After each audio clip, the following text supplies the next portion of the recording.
Salut, c'est Redlag. On se retrouve aujourd'hui pour une nouvelle vidéo un petit peu spéciale. On va parler montage PC. Je vais commencer par vous montrer un petit peu l'ensemble du matériel et on passera au montage étape par étape. C'est parti!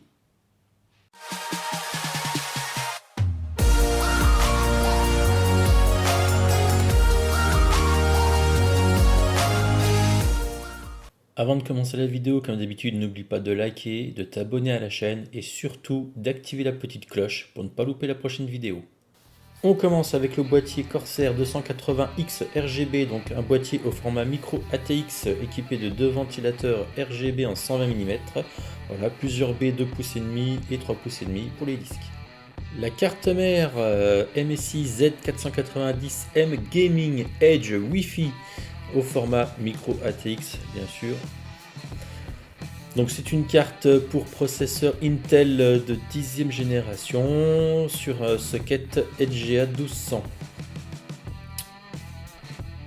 Voilà, donc on va sortir la bête de son plastique. Voilà comment ça se présente.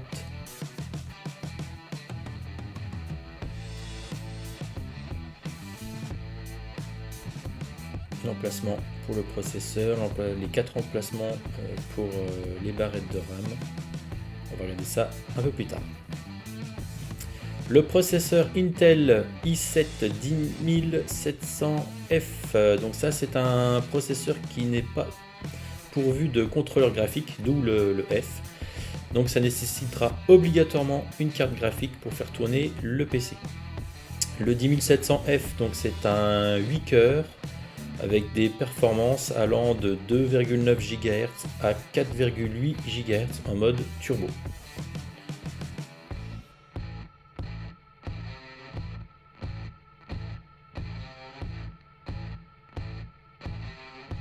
Pour le refroidissement, bien sûr, un water cooling de chez Corsair, le H100i Platinum SE, donc avec un radiateur double de 240 mm, deux ventilos Corsair LL120 RGB, bien sûr la pompe elle aussi équipée en LED, donc tout ça, ça nous donne 48 LED réglables par logiciel.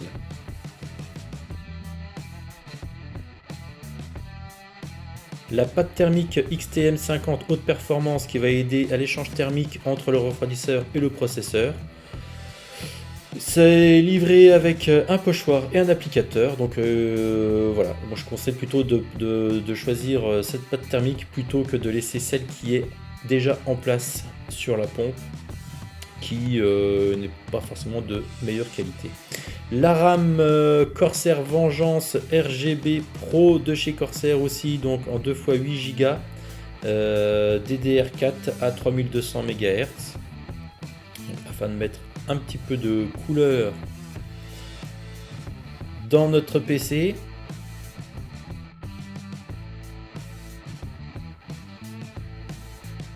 Voilà, ici la bande de LED qui est à l'intérieur. Voilà, pas mal du tout, en blanc, pour être dans la continuité de notre boîtier. Ici, donc, c'est un kit RGB Vengeance Pro. Donc il ne sert juste qu'à avoir des LED RGB, donc c'est pas du tout de la RAM, il n'y a rien du tout là-dedans, c'est juste pour faire beau, pour avoir de l'éclairage. Donc c'est la même chose, voilà, ça se présente exactement de la même manière que les RAM, avec la bande LED, sauf qu'il n'y a rien dedans.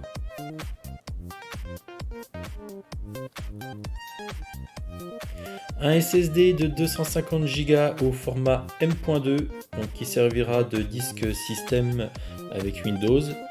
Donc celui-ci autorise des vitesses maximum de lecture à 3500 mégabits par seconde et 1050 mégabits par seconde en écriture.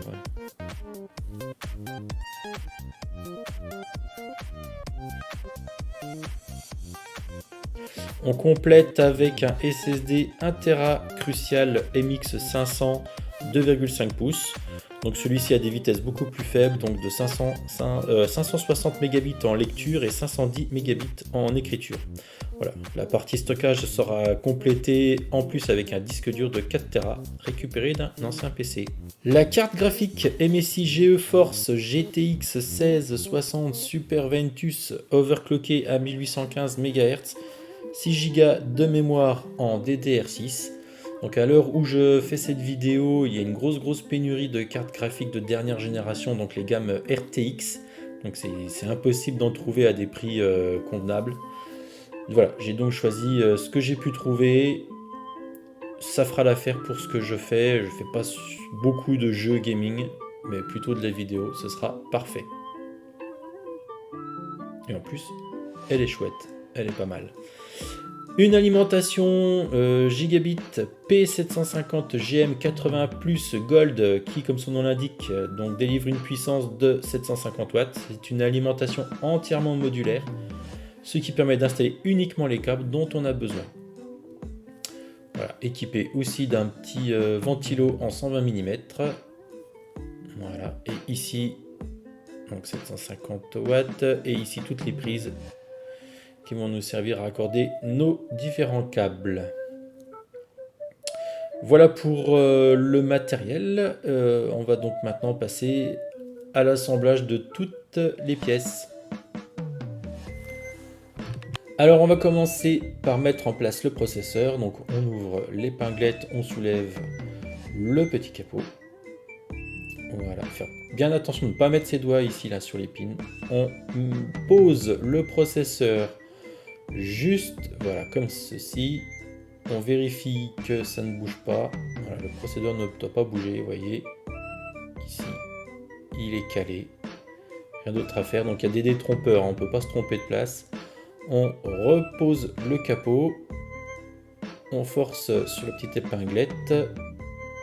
Le plastique noir là va sauter. Et voilà, notre processeur est en place.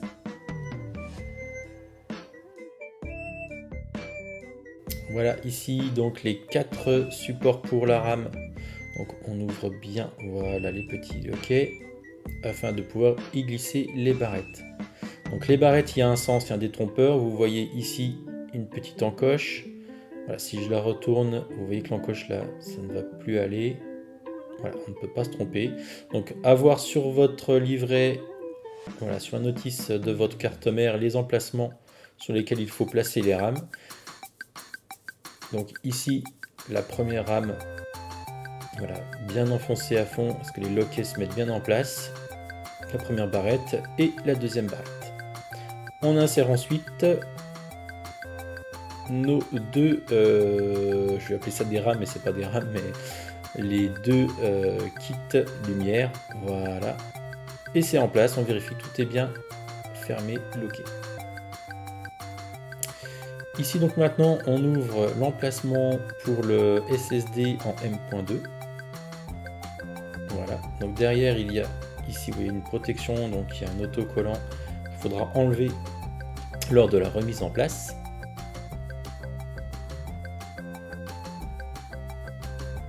On insère notre SSD simplement comme ceci. Donc il ne se met pas directement tout plat, voilà, il faut le mettre avec un certain angle. Et voilà, ça va venir se positionner comme ça quand on va mettre le support. On enlève la protection.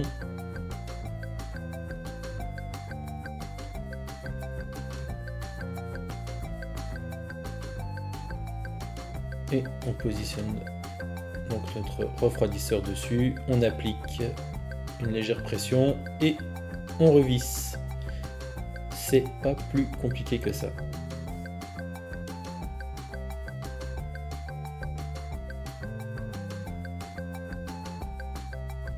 On va maintenant passer à la pose du water cooling. Donc voilà le support qui est affixé à l'arrière de la carte mère. Vous voyez, il y a les trous, 4 trous là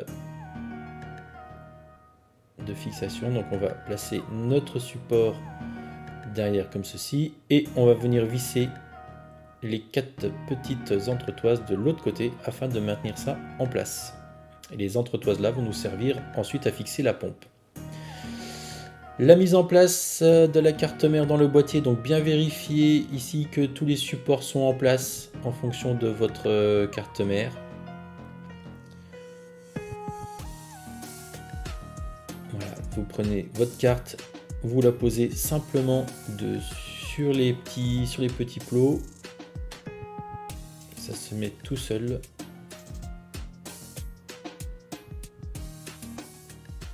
Reste plus qu'à visser.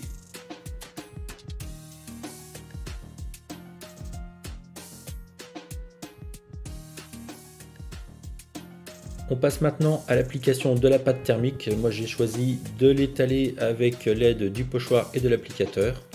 Donc ici dans l'encart vidéo vous voyez différentes façons de procéder.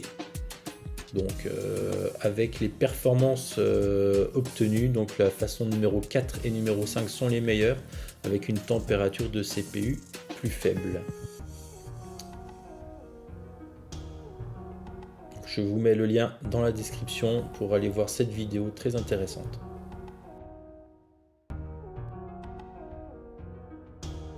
Donc maintenant que notre pâte thermique est appliquée, on va pouvoir mettre en place le water cooling. Donc on insère le radiateur de 240 mm qu'on va fixer sur le haut du boîtier.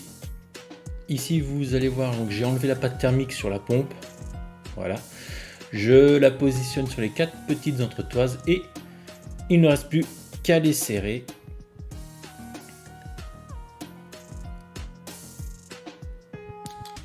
Avec les vis fournies.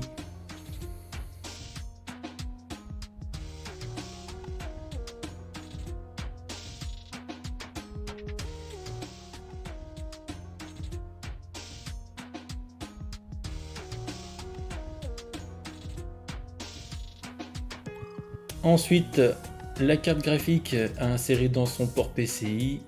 Bon, rien d'extraordinaire, hein, il y a juste à insérer la carte dans son logement et c'est tout bon.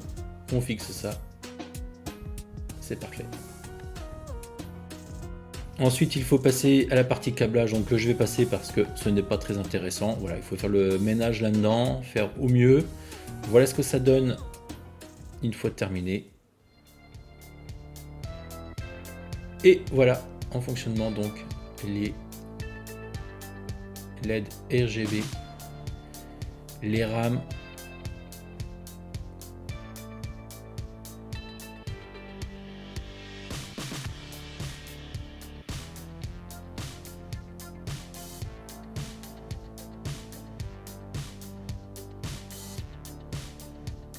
voilà les différents modes de couleurs.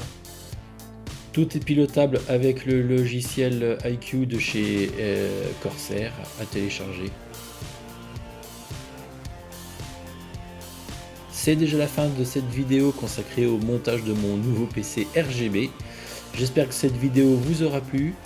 N'oubliez pas de mettre un petit like, ça fait toujours plaisir. Et je vous dis à très bientôt pour la prochaine vidéo.